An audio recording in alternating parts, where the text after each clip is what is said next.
So అరుణాచలంలో book launch ఎట్లయింది? అద్భుతంగా అయింది. లాంఛనం కదా అయింది అంతే. అద్భుతమైన సో నేను కొన్ని పుస్తకాలు కొరియర్ చేసేది ఉంది, అది చేసుకుంటే నీతో మాట కలుపుతా. నువ్వేదో చర్చిస్తాను.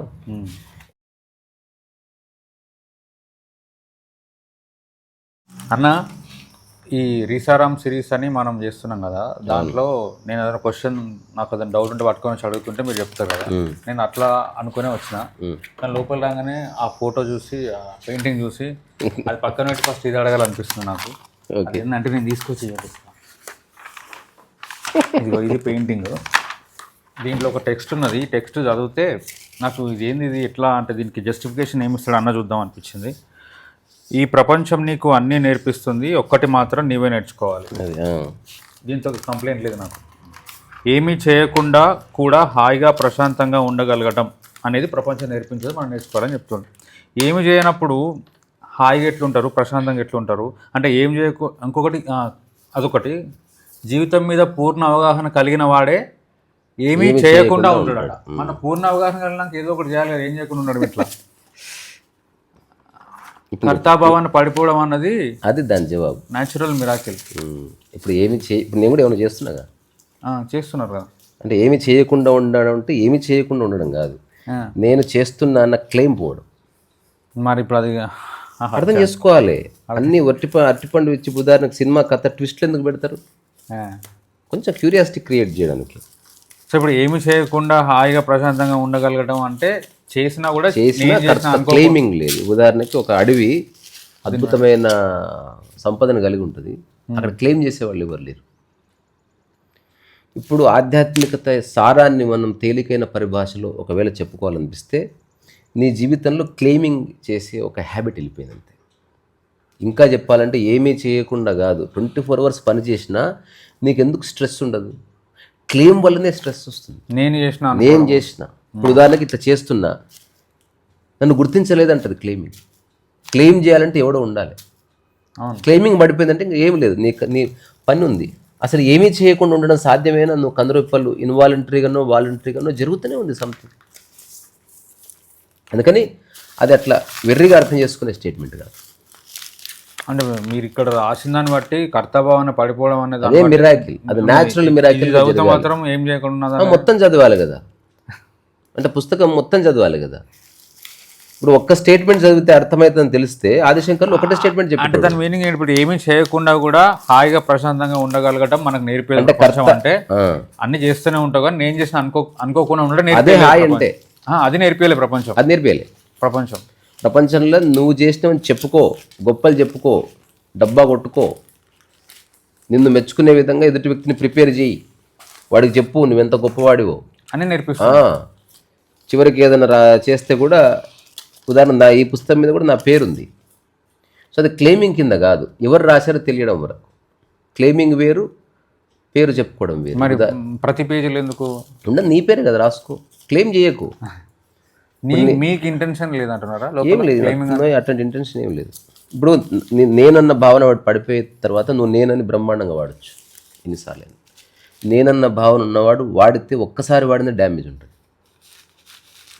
అది మీరు ఏమంటున్నారు? ఇప్పుడు నాకు ప్రతి పేజ్ మీద కాంతరీసాన్ ఉంది, ఇక్కడ అడ్రస్ ప్రింట్ మీద ఉంది, ఇన్ని వీటిలో ఉన్నా కూడా నాకు నేనంతా నేనే సృష్టించిన అనేది మీ లోపల లేదు, జీరో. అందుకని పెడుతున్నా హాయిగా, లేకపోతే బరువు అప్పుడు రాయకుండా అయిపోతుంది కదా అని అంటారు. రాసిన ఏం కాదు, రాయిపోయిన ఏం కాదు. ఇంకా అంటే రాయడమే కనిపిస్తుంది, రాయింది కూడా రాసింది కూడా రాయనట్టే. ఇది అందుకే మిస్టిక్ అందరు, దీన్ని మిస్టిసిజం అంటే విరోధాభాష్యంగా కనిపిస్తున్నది. మరి ఇప్పుడు ఒక బురదలోకి వెళ్ళి ఇంత బురద అంటకుండా తామర అంటే విరోధాభాష్యం అంటే మిస్టిసిజం అంటే అర్థమైనట్టే ఉండి అర్థమైతే లేదు. అది ఒక మార్మిక. ఎందుకంటే మీరు చెప్పేది నేను నాకేం అక్కర్లేదు అని నీళ్లు దేపు అంటున్నా. ఏం అక్కర్లేదని నీళ్ళు ఎందుకు అడుగుతున్నావు అంటే, ఏం అక్కర్లేదన్నప్పుడు ఏం అక్కర్లేదని ఏది తీసుకోకపోతే చచ్చిపోతా నేను. అందుకని నీకు ఒక పని ఉంది, ఆ పనిని నువ్వు క్లెయిమ్లెస్గా చెయ్యి.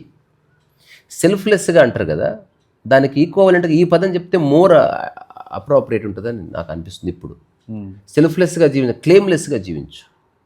ఎందుకంటే క్లెయిమ్ చేసేది సెల్ఫ్లెస్ ఎట్లుంటారు మీరు అంటే క్లెయిమ్ చేసుకున్నట్టే కదా అనేది చేయలే.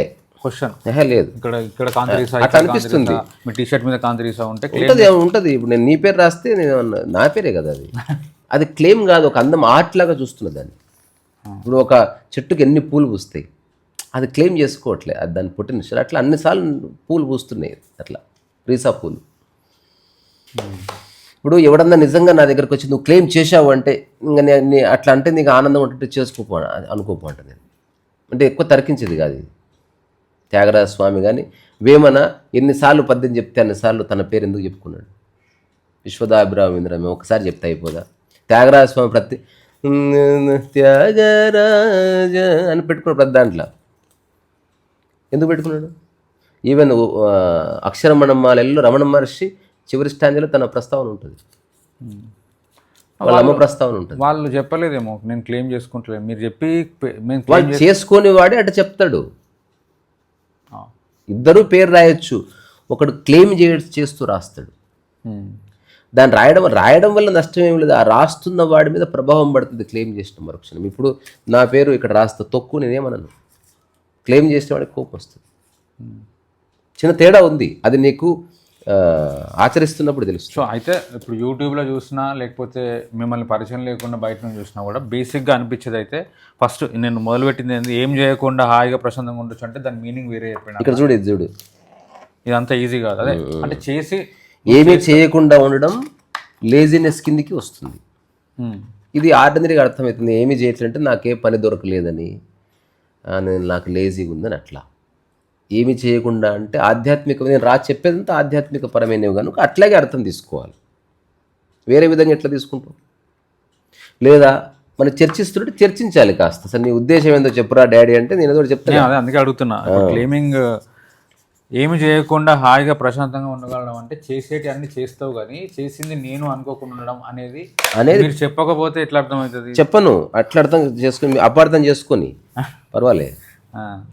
ఇప్పుడు అట్లా చెప్పినా అపార్థం అవుతుంది, అపార్థం చేసుకుంటూనే ఉంటాడు. మీరు అన్నట్టు ఈ పక్కన చదివితే మళ్ళీ అర్థమవుతుంది. అని ఏంటిది, కర్తభావన పడిపోవడం అన్నది న్యాచురల్ మిరాకిల్, అది జరగాలి మనం అనుకుంటే కాదు. అంటే నువ్వు కర్తాభావనను పడగొడతా అంటే అదొక కర్తాభావన అయింది. మళ్ళీ అవును, కర్తాభావన ఎప్పుడు పోతుందంటే నువ్వు సమస్త విశ్వాన్ని లెక్కలోకి తీసుకొని నీవు అందులో ఒక భాగం అనుకుని ఒకసారి చూస్తే అరే అసలు నీది ఏమీ లేదు ఇక్కడ అని తెలుస్తుంది. అయినా నన్ను ఏమీ లేదు ఇక్కడ అని చెప్పిన తర్వాత నీదేమైనా ఉందా అంటే నా ఫోన్ ఉందని చెప్తాను నేను. వెంబడి విరోధ భాష్యం వచ్చేసి ఏమీ లేకుండా ఎట్లా ఉంటుంది? అయితే ఇక్కడ క్లెయిమ్ లేదు. నా అబ్జర్వేషన్ ఏంటంటే ఇప్పుడు నేనేమో డౌట్ లాగా అడిగిన ఇదే విమర్శించుతా అనుకున్నప్పుడు యూట్యూబ్లో కింద కమెంట్స్ చెప్పడం రాసేటప్పుడు వాళ్ళు ఏమంటారు అంటే మీరు చెప్పేది ఒకటి చేసేది ఒకటి అన్న కాంటెక్స్లో అడుగుతారు వాళ్ళు. అయితే అట్లాంటప్పుడు మనం మీరు ఇట్లా రాయకుండా అంటే అబ్స్ట్రాక్ట్గా క్వశ్చన్ తెలుసా, అసలు ఎవడేమో అనుకుంటాడని నాకు ఇంట్రెస్ట్ లేదు. అది వాళ్ళ ఇష్టం. ఓకే, నేనేమన్నా తప్పక చూడండి అని చెప్తున్నాను. నేడే చూడండి మా అభిమాన థియేటర్లో రంగుల బొమ్మలతో అలరించే ఫైట్లతో అని మా ఊర్లో చెప్పేటోడు. ఒకప్పుడు చెప్పేటోళ్ళుగా ఊర్లో ప్రచారం. అప్పుడు వాడు క్లెయిమ్ చేస్తున్నాడు సినిమా బాగుంటుంది, అప్పుడు నేను బాగాలేదంట. అసలు నేను చూడమనే చెప్పినప్పుడు ఒక వ్యక్తి ఏమంటే నాకేమి నిజంగా తెలుసుకునేవాడు, నేను అంటున్నది నిజంగా తెలుసుకునేవాడు అంత తొందరగా కంక్లూషన్కి రాడు. సింపుల్. ఇప్పుడు సైకిల్ ఇట్లా పట్టుకున్నా పడిపోయింది, అమ్మ నాకు రాదనేటోడు వాడు అసలు బేసికలీ సైకిల్ని పట్టుకొని లేదు. నేను అంటే నా డౌట్ అడగడంతో పాటు నెగిటివ్ కమెంట్స్ ఏమైనా వస్తాయి అసలు కేర్ కూడా చేస్తలేరు. నేను వాళ్ళకి ఎక్స్ప్లెయిన్ చేసే ఎందుకు అవసరం లేదు, వదిలేయి. నువ్వు నేను ఇద్దరు చూస్తున్నా కాబట్టి నాకు తెలుసు.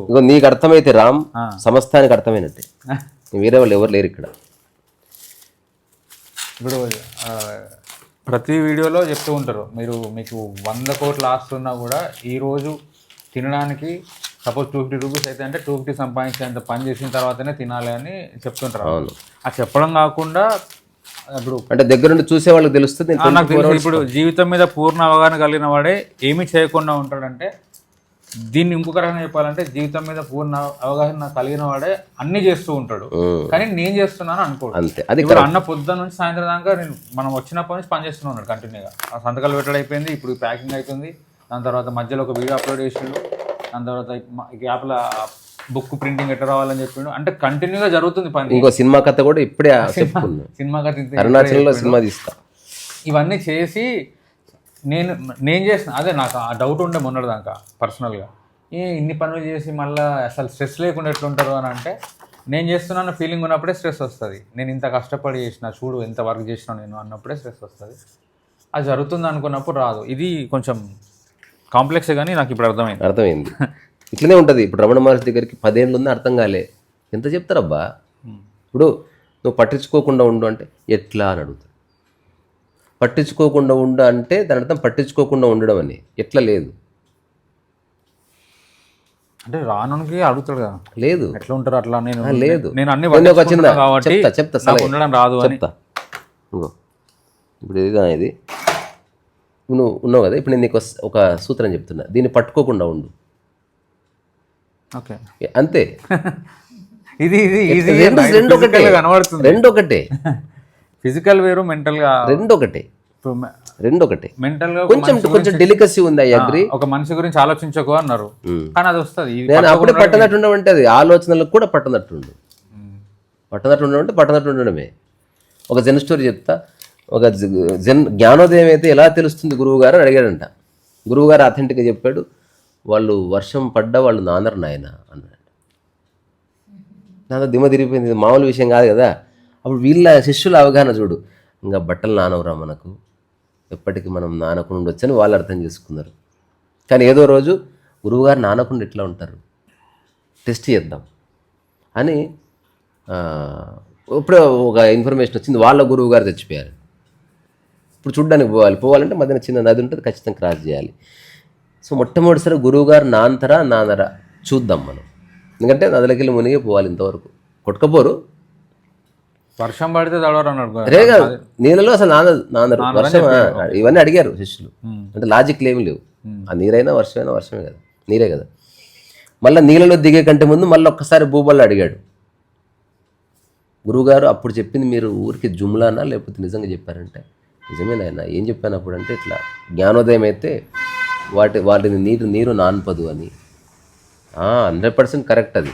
అక్కడ జోక్స్ ఎట్లుంటాయి, పదండి పోదాం, మా గురువుగారు అంత్యక్రియలకు వెళ్ళారు.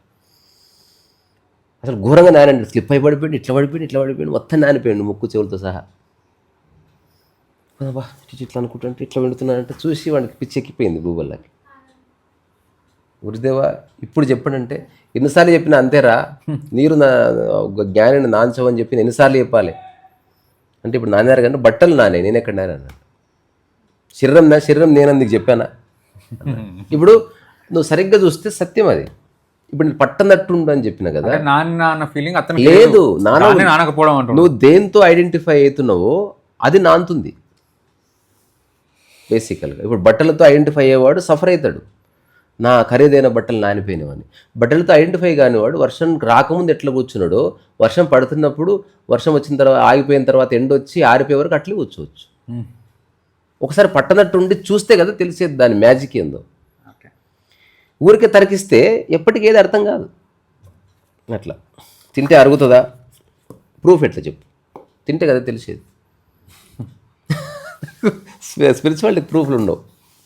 అందుకని నేను ఫస్ట్ నుంచి ఈరోజు చెప్పింది కాదు, నా స్టాండ్ ఫస్ట్ నుంచి క్లియర్గా ఉంది. యూట్యూబ్ మధ్యలో వచ్చింది, అందుకని అంతకుముందు నుంచే హరి ఉన్నాడు. ఎప్పుడు నేను క్లెయిమ్ చేసుకోలే, నేను ఎప్పుడు ఇట్లా పని చేస్తూ ఉన్నా, ఎప్పుడు పని చేసిన గొప్పలు చెప్పుకోలే. నేను కాబట్టి అని ఎప్పుడు అనలేదు, నాకు సాధ్యమైంది కాబట్టి అంటాను. సో క్లెయిమింగు నిద్రలో కూడా ఉండదు నాకు. అంటే ఎక్కడో చోట దొరలాలి కదా, చూసినవారా ఇట్లా అనే మామూలుగా కొంచెం ఉన్నా వస్తుంది. అది మనకు సాధ్యమైంది చేస్తున్నాం అంతే. ఎంతమంది ఎన్నో చేశారు వాళ్ళకి సాధ్యమైనది. క్లెయిమ్ చేసుకోవద్దని నేను అనను. ఈ ప్రపంచంలో పేరు ప్రఖ్యాతులు సంపాదించాలి, నువ్వు రాసే పుస్తకం ఒక స్టెప్పింగ్ స్టోన్ అనుకున్నవాడు క్లెయిమ్ చేసుకోవాలి మరి కదా. అది సో అందుకని నాకు స్టెప్పింగ్ స్టోన్ లేదు, నేను డెవలప్ క్లెయిమ్ చేసుకుంటే ఎందుకు మీరు అనుకుంటున్నారంటే, క్లెయిమ్ చేస్తే అలసిపోతారు. క్లెయిమ్ చేయగానే నువ్వు మైండ్లోకి వచ్చేస్తుంది గుర్తించకపోతే బాధ వస్తుంది, ఘోరంగా బాధ వస్తుంది. ఇంకోటి అది ఇనిషియల్గా భార్య గుర్తించాలి, భర్త గుర్తించాలి, అక్కడి నుంచి పోయి ఎమ్మెల్యే గుర్తించే కాడికి పోయి అవుతుంది అది. ఆ తర్వాత మంత్రి గుర్తిస్తే బాగుంటుంది, ఎండు కాదు అది. ఎందుకంటే ఎవరు గుర్తిస్తే తృప్తి కలుగుతుంది డాడీ నీకు. ఫస్టే తెలుసుకో. అసలు నేను చెప్పిన ఎవడు గుర్తించినా తృప్తి కలగదు. ఎందుకంటే నువ్వు అనుకున్నట్టు ఎవడు నిన్ను గుర్తించాడు. శబాష్ శబాష్ అంటే కానీ చాలువనే కప్పలే అంటుంది. చాలువ కప్పినాక అందరు కప్పినాక లాస్ట్ కప్పినాక నేను చూసిన మంచి మంచి కళాకారులు కళ్ళు పెట్టుకోవడం చూసిన నేను. ఒకసారి ఏమైంది తెలుసా, ఒక ప్రోగ్రాంలో ఫస్ట్ నాదే షో ఉండాలి, చంద్రబాబు నాయుడు ఆ ప్రోగ్రాంలో ఉన్నాడు. నాదే షో ఉండాలంటే యాక్చువల్ నాది పెట్టిర్రు. సో ఫస్ట్ నేను చేస్తాను, మాకు డ్యాన్స్ గ్రూప్ ఉంది, నాకు ఉపయోగపడుతుంది, నీకంటే ఆ తలతోక లేకపోయినా నేను ఎందుకు ఆపర్చునిటీ ఇస్తా అని నేను నవ్వి ఇవే ఫస్ట్ చేసుకోమంటే ఈవెంట్ మేనేజర్ చెప్పు ఒప్పుకోడు కదంటే ఈవెంట్ మేనేజర్ పిలిచా, ఫ్రెండే. ఈవిడ ఫస్ట్ చేస్తంట, no no no no your show is the first show, అది ఫిక్స్ అయ్యింది కన్ఫర్మ్ అది అన్న తర్వాత సరే ఆయన మరి ఇప్పుడు ఏం చేద్దామంటే నేను తర్వాత అడిగాను. చూడు ఎలా ఉంటుంది మైండ్, ఎట్లా డ్రామాలు ఆడుతుంది చూడు. ఇప్పుడు నేను షో పర్ఫామ్ చేస్తున్నప్పుడు ముఖ్యమంత్రి రాడంట, నువ్వు చేస్తావు ఫస్ట్ అని అడిగా. లేదు ముఖ్యమంత్రి వచ్చినప్పుడే చేస్తా నేను అంటే. ఇప్పుడు ఫస్ట్ షో మీద నీకు ఇంట్రెస్ట్ లేదు, ముఖ్యమంత్రి చూసే షో మీద ఇంట్రెస్ట్ ఉంది, అది చెప్పరాదు. ఇప్పుడు ఫస్ట్ షోకి ముఖ్యమంత్రి రాడు. నా షో ఎందుకు పెట్టినట్టు ఈవెంట్ మేనేజరు, నేను ఎప్పుడు పర్ఫామ్ చేయమన్నా చేస్తే నాకు ఈగోలేదు కాబట్టి, లేదా నేను ఫోటో ఆపర్చునిటీ కోసం రాలే అని తెలుసుకున్నాడు కాబట్టి ముందు నన్ను ఇరికిచ్చిండు హాయిగా. అంతేనా అంటే అంతే రీసా, వేరే వాళ్ళు ఎవరు ఒప్పుకోరు, ఎందుకంటే వాళ్ళు వచ్చింది ముఖ్యమంత్రి రావాలా వాడి లేదంతే. తర్వాత ఇంకా ముఖ్యమంత్రి వచ్చిన అసలు వచ్చేవరకు ఏమో పోతలేదు, లేదు have to performance tough CM అని అట్లా పట్టుకుంది. ఇంకా ఆ ఈవెంట్ మీద తిక్కలేసి, ఏది మేడం మీరు మమ్మల్ని గైడ్ చేస్తున్నారా, మీరు పిలిచినప్పుడు చేయాలి, అట్లా చేయొద్దు అంటున్నారు. ఇంకా రభస పెరిగింది. అందులో ముఖ్యమంత్రి రాని వచ్చిండు. ముఖ్యమంత్రి ముందు ఒక 2 నిమిషాలు పర్ఫార్మెన్స్ చేశారు. అసలు ఆమె ఆనందానికి అవధులు, అమ్మాయి పర్ఫార్మెన్స్ ముఖ్యమంత్రి ఎంత పక్కన పెడితే, ముఖ్యమంత్రి చేతుల మీదుగా ఒక షాల్వా ఎవరితో నాకు కప్పియాలని. ఇప్పుడు ఆమె అనుకుంది ముఖ్యమంత్రి ముందు పర్ఫామ్ చేసేది కదా అట్లా అనుకున్నది. కానీ ఈవెంట్ మేనేజర్ నన్ను పిలిచిండు. నన్ను పిలిస్తే అసలు నిన్నెట్లా పిలుస్తాడు, పర్ఫామ్ చేసింది నేను, నన్ను పిలవాలి కదా అంటది. నేను మళ్ళీ ఈవెంట్ మేనేజర్ పిలిచి ఏడుస్తుంది. ఆమె పంపాడు, ఎందుకు అంత దయ నీకు? అరే దయ కాదు పాపం, పిల్లలు ఉన్నారు, భారత ఉంది, ఇంటికి వెళ్ళి వాళ్ళ అత్తమామకు చెప్పుకుంటుంది, ఆమెకు కొన్ని ఇష్యూస్ ఉన్నాయి అబ్బా, ఐడెంటిటీ కావాలి ఆమెకు, నాకు అక్కర్లేదు. ఇదంతా ఒక 30 సెకండ్స్ జరిగితే గో టు హెల్ప్ అని చెప్పినాడు. చెప్తే ఓ అన్న. సో అట్లా ఉంటుంది మైండ్. ముఖ్యమంత్రి వచ్చిన తర్వాత మీరు అయితే కదా అట్లా, ఆమె ఫస్ట్ అయితే అట్లా ఏం లేదు, ప్రోగ్రామ్ జరుగుతూ ఉంటుంది, మధ్యన ముఖ్యమంత్రి వస్తాడు అంతే. ముఖ్యమంత్రి వచ్చినప్పుడు కొనసాగుతున్నది కొనసాగిస్తుంది, అయిపోయిన తర్వాత అంతే. నేను ఎప్పుడు నాది ఎప్పుడు ప్రముఖులు వచ్చినప్పుడు నేను ఎప్పుడు పెట్టమని అడగా, నేను ఫ్రీడమ్ ఉండదు. ఇంకా మా కన్నముంటూ ఇన్సిడెంట్ చెప్పేది, ప్రోగ్రామ్ అంతా అయిపోతే నాది ఎక్స్టెండ్ చేస్తూ వచ్చారు. అసలు ఆ మెయిన్ పీపుల్ ఉన్నప్పుడు నా పర్ఫార్మెన్స్ చేయనీయలే. ఆ లాస్ట్కి టైం అయిపోయిందని మీ పర్ఫార్మెన్స్ క్యాన్సిల్ అని చెప్పారు. మైత్రికి చాలా కోపం వచ్చింది. అట్టెట్ల కన్నయ్య పిలిచి అట్టెట్ల క్యాన్సిల్ చేస్తారు అంటే, ఆ ఈవెంట్ మీద చెప్పాడు, you will get your remuneration, but ఏమనుకోవద్దు, ఇంకా అది ఆపర్చునిటీ లేదని చెప్పాడు. మనం వచ్చింది రెమ్యునరేషన్ వస్తుంది కదా, ఇంకే నేను అట్లా కాదు కన్నయ్య, నేను ఇన్సల్ట్ చేసిన మైత్రి కొంచెం ఒక్కోసారి ఊపుతుంది, నేను పోయి అడుగుతాను. అడగకే టైం వేస్ట్. నేను ఒక చిన్న చిట్కా చెప్తే చేస్తావా, ఇది ఒక ఆధ్యాత్మిక ప్రయోగం. ఇప్పుడు అందరు వెళ్ళిపోతారు కదా, ఖాళీ హాల్ ఉంటుంది, స్క్రీన్ అట్లే ఉంటుంది, నేను పర్ఫామ్ చేస్తాను, నాకు పర్ఫార్మెన్స్ చేయడం ఇష్టం, ఎవడు చూస్తే చూడపోతే అంటే ఏదో ప్రయోగం బాగుంది. Maithili also accepted. అందరు వెళ్ళిపోయారు. ఒక 7-8 మంది చివరి బెంచ్లో కూర్చున్నారు, దాదాపు ఒక 600-700 మంది కూర్చున్న సీటింగ్ అది. అది కూడా పెద్ద ఇంపార్టెంట్ షో అది, డ్రగ్స్కి సంబంధించి ఎట్లా అవేర్నెస్ చేయాలనే ఒక షో అది. దానికి అడిషనల్ కమిషనరు, డిఐజీ ఇట్లాంటి వాళ్ళంతా వచ్చారు. నేను ఆ ఈవెంట్ మేనేజర్తో వాళ్ళతో చెప్తే, ఆ మెయిన్ పర్సన్ డిఐజీ ఆమె ఉండి, ఓకే ఇప్పుడు ఎవరు లేకుండా పర్ఫామ్ ఎట్లా చేస్తుంటే, నాకు పర్ఫామ్ చేయడానికి వచ్చిన చూస్తే చూడబోతేంది, స్క్రీన్ ఇంకొక 1/2 అవర్ తీయొద్దని చెప్పండి, అంతే మీరు చేయవలసింది. Okay screen will be on అంటే, షీ సో హ్యాపీ డిలైటెడ్, ఎంత అకామిడేటివ్గా ఉన్నావు, thank you sir, thank you, next వచ్చినప్పుడు నీదే ఫస్ట్ అంటే, నెక్స్ట్ నేను నమ్మను, ఈ రోజుదే లాస్ట్. అదైతే అయిపోయింది. నేను మంచిగా మైక్ తీసుకుని, ఎవరు లేరు, ఒక 5-6 మందే ఉన్నారు. కన్నమ్మ వీడియో తీస్తుంది. ఆ రోజు నేను యాక్చువల్గా స్టేమికల్ కింద పడ్డా, ఆ రోజు మళ్ళీ అదొక కథ జరిగింది. ఈరోజు ఒక మంచి అవకాశం వచ్చింది, ఒక చక్కటి కథ చెప్తా, ఒకరు చూసినా ఇద్దరు చూసినా అవేర్నెస్ వస్తుంది అని చెప్పి పర్ఫామ్ చేస్తే, అందులో ఒకరు చిన్న వీడియో తీసి దాన్ని వాట్సాప్ గ్రూప్లో పెడితే ఇంకా నేను 1/2 అవర్ 45 మినిట్స్ చేద్దాం అనుకో, నిజానికైతే నాకున్నది 10-15 నిమిషాలే. నువ్వు బిలీవ్ చేయవు, ఒక 20 నిమిషాలు అయిపోయేలోపు సగం హాల్ నిండిపోయింది, ఇంక్లూడింగ్ ఆ డిఐజీ చీఫ్ గెస్ట్ పంపించి షీ ఆల్సో కేమ్. అసలు అన్అఫీషియల్గా ఆమె స్టేజ్ మీదకి ఎక్కి నా గురించి 5 నిమిషాలు మాట్లాడింది. అసలు ఆ ప్రోగ్రామే లేదు, బట్ ప్రోగ్రామ్ క్రియేట్ అయింది. సెల్ఫ్లెస్గా ఉన్న క్లెయిమ్ చేసుకోకపోతే అసలు ప్రపంచం అంతా నీదే. క్లెయిమ్ చేసుకుంటే ఇరుక్కపోతావు. నిజంగా అవార్డు కావాలంటే అఫ్జల్ గంజ్ దొరుకుతుంది, మంచిగా తెచ్చుకో. భాస్కర్ అవార్డు కరెక్ట్, అది వాడికి వాడే అవార్డు ఇచ్చుకుంటాడు. రమణ మహర్షి చెప్పింది కరెక్ట్. ఇక్కడ ఎవరు లేడు అనుకుని బతికితే దాని అర్థం లేరని కాదు లిటరల్గా. ఇప్పుడు ఎవడన్నా వచ్చి లేరంటే ఉన్నారుగా, అందులో భాగం అనుకో. ఇప్పుడు మన ఇంట్లో ఉన్న వ్యక్తులతో మనకు ఎందుకు అవార్డు ఇస్తే తీసుకో, అంటే నీలో భాగమైన దాంతో నువ్వు అవార్డు ఇప్పించుకొని ఏం చేస్తావు? అట్లా ఏంటంటే నా ఎడమ చేయి ఇప్పుడు నా కుడి చేయికి అవార్డు ఇస్తుంది అన్నట్టు. అందుకని ఎట్లా చూసుకున్నా నాలో కన్ఫ్యూజన్ లేదు. నేను చెప్పేది కొందరికి అర్థం కాకపోతే అది నా ప్రాబ్లం కాదు. అట్లా చిన్నప్పటి నుంచి ఉన్నదే కదా, స్కూల్లో సార్ చెప్పింది అర్థం కాలే, ఆ తర్వాత తండ్రి చెప్పింది అర్థం కాలే, తర్వాత ప్రొఫెసర్ చెప్పింది అర్థం కాలే, తర్వాత గురువు చెప్పింది అర్థం కాలే, చచ్చిపోయేటప్పుడు అసలు ఇదంతా ఏందో అర్థం కాలేదు. అట్లా అదే మనం వైజాగ్ పోయినప్పుడు ఒక వీడియో ఇస్తాం, మిస్అండర్స్టాండ్ చేసుకోవడానికి 99% స్కోప్ ఉన్న సబ్జెక్ట్ ఇది. అవును, అంటే అపార్థము చేసుకోవడము ఎందుకు అంటే తొందరగా నిర్ణయానికి వచ్చేస్తుంది. ఇప్పుడు ఎవడైతే ఏమీ చేయకుండా హాయిగా ప్రశాంతంగా ఉండగలగడం అనేది, నేను చదివి 10 రోజులు ఖాళీ ఉన్నాను కదా, అబద్ధం. ఇట్స్ లై. బేసికల్ అట్లా ఉండదు. నిజంగా 10 రోజులు ఉంటే ఏమి చేయకుండా డైలాగ్ వేరే ఉంటుంది. ఊరికే మాట వరుసకి ఒక స్టేట్మెంట్ లాగా చెప్పుకోవడం, but reality is total different. అదే ఏమి చేయకుండా హాయిగా ప్రశాంతంగా ఉండడం అంటే అన్నీ చేస్తూ క్లెయిమ్ చేసి హాయిగా ప్రశాంతంగా. ఇప్పుడు పిట్ట చేసేది అదే, కుక్క చేసేది అదే. వర్షము కొన్ని వేల సంవత్సరాలుగా వర్షాన్ని ఇస్తూ ఉంది, క్లెయిమ్ చేసేవాడు లేవాడు. పైన ట్యాబ్ తిప్పేవాడు ఒకడు ఉంటే ఖతం. చెట్టుకు ఒక మనసు ఉందనుకో, ఎవరిని ఎక్కడ పొడుస్తో తెలియదు. చెట్టు అడ్డు నడుస్తుంది, అప్పుడు నచ్చకపోతే ఆ చెట్టు కొట్టి ఈ చెట్టు కొట్టి అట్లా. అందుకని ఇప్పుడు ఎవరో అడిగారు, నీ బొమ్మలు నువ్వు ఎందుకు వేసుకుంటావు అంటే, నా బొమ్మ మీద నేను ఏమన్నా రాసుకొని నాకే ఇబ్బంది ఉండదు. నీ బొమ్మ రాసి నేను ఏమన్నా రాస్తే యాక్సెప్ట్ చేస్తావా? ధైర్యం సరిపోదు. అసలు వీడియోలో కనబడమంటే కనబడరు. ఆధ్యాత్మికత అంటారు, సెల్ఫ్ అంటారు. రమణ మహర్షి లాంటి వాడు ఫోటో తీస్తే తీయించుకున్నాడు. తీసేది బాడీ అని తెలుసుకున్న తర్వాత క్యా ఫరక్ పడుతుంది. నువ్వు చెప్తే ఆశ్చర్యపోతావు. రమణ మహర్షి ఒక రేరెస్ట్ ఆఫ్ రేర్ ఫోటోగ్రాఫ్స్లో ఒకటి ఉంటుంది. అంటే ఆల్మోస్ట్ ఇంకా ఒక 1 year అయితే వెళ్ళిపోతాడు అన్నప్పుడు బాడీ అంతా శుష్కించిపోయి చిమ్మ చీకట్లో ఇట్లా కూర్చొని ఉంటాడు ఆశ్రమంలో. ఎవ్వరు లేరు.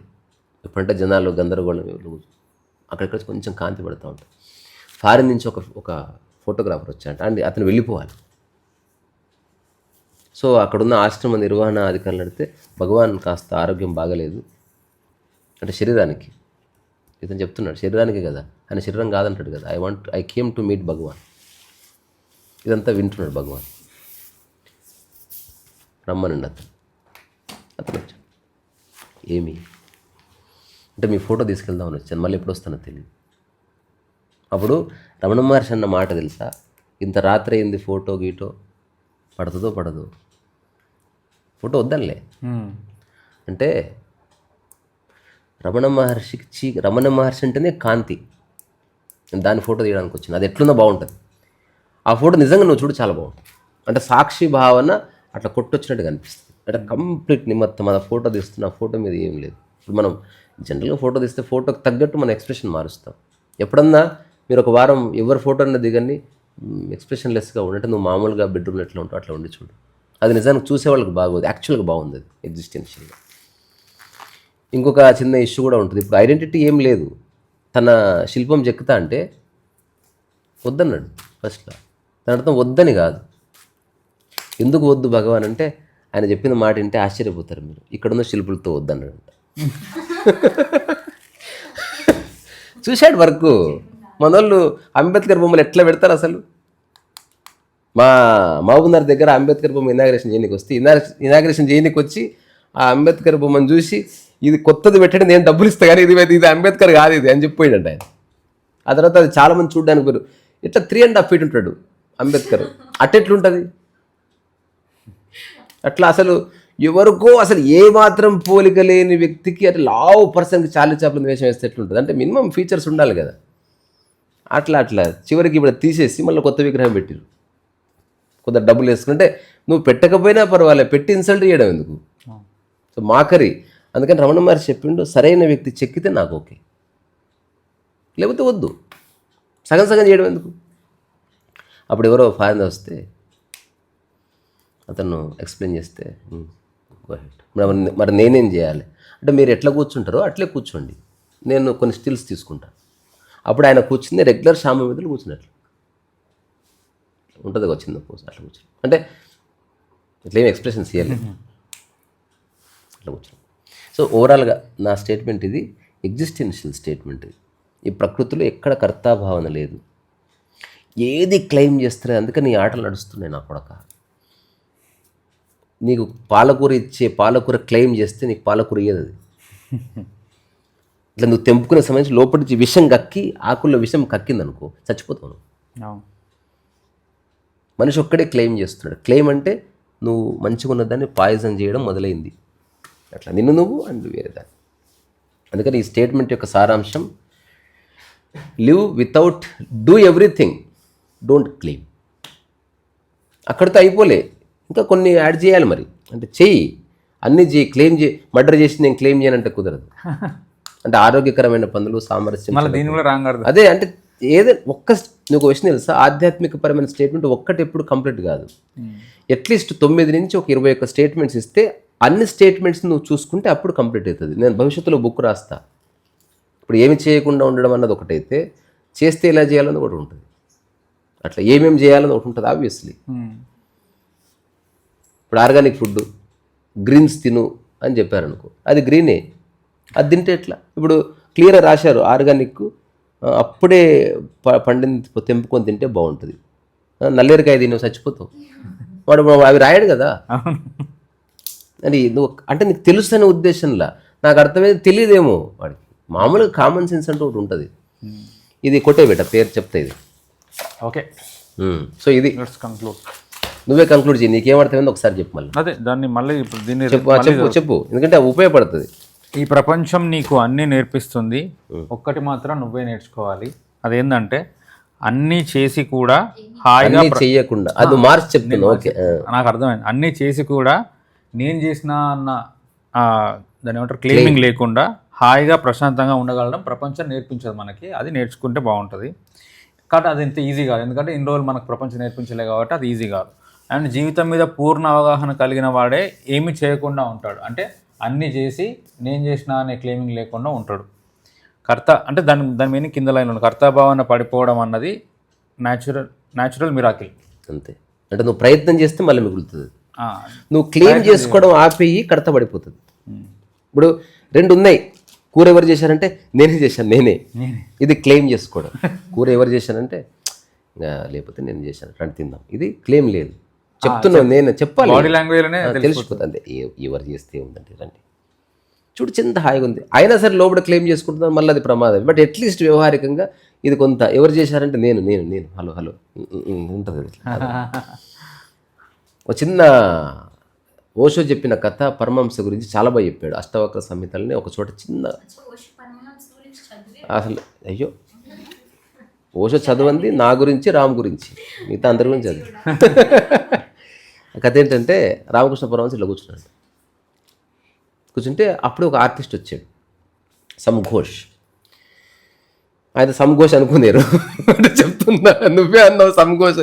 నా ఉద్దేశం ఒకానొక ఘోష్ అని. సైలెన్స్ కదలకున్నాడు కదా. సో అక్కడ మిగతా వాళ్ళంతా వెయిట్ చేస్తున్నారు ఎప్పుడు కళ్ళు తెరుస్తారని. మిగతా వాళ్ళందరికీ స్ట్రెస్ వస్తుంది. గంటన్నర అయింది అనుకో, ఆయనకు తెలుస్తలేదు. ఇప్పుడు నిద్రలో ఉన్నవాడికి తెలియదు, నిద్ర కోసం వెయిట్ చేస్తుంటే దమాక్ ఖరాబ్ అవుతుంటుంది కదా. అప్పుడు ఇతరులు నేను బొమ్మ వేస్తా గురువు గారిది అంటే చాలామంది వేస్తారు కదా.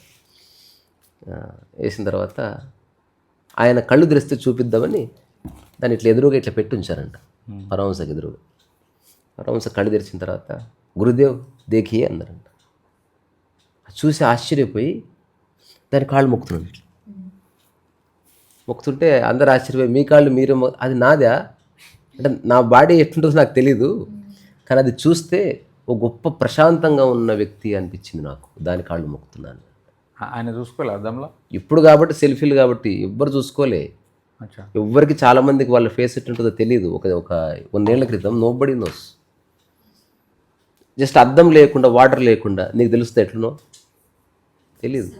కానీ రామకృష్ణ పరమహంస టైంలో అద్దం లేదా? ఆయన చూసుకోలే. నేను చెప్తున్నా, నేను ఒక 2-3 ఇయర్స్ అద్దం చూసుకోలేదు నా లైఫ్లో. నేను అది చూసుకోలేదు అంతే.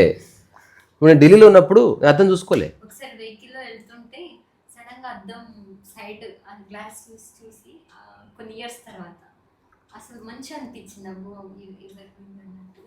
కానీ తర్వాత తెలిసింది ఆ ఫేస్ మారి అట్లా మారిపోయింది కలరు అంతా.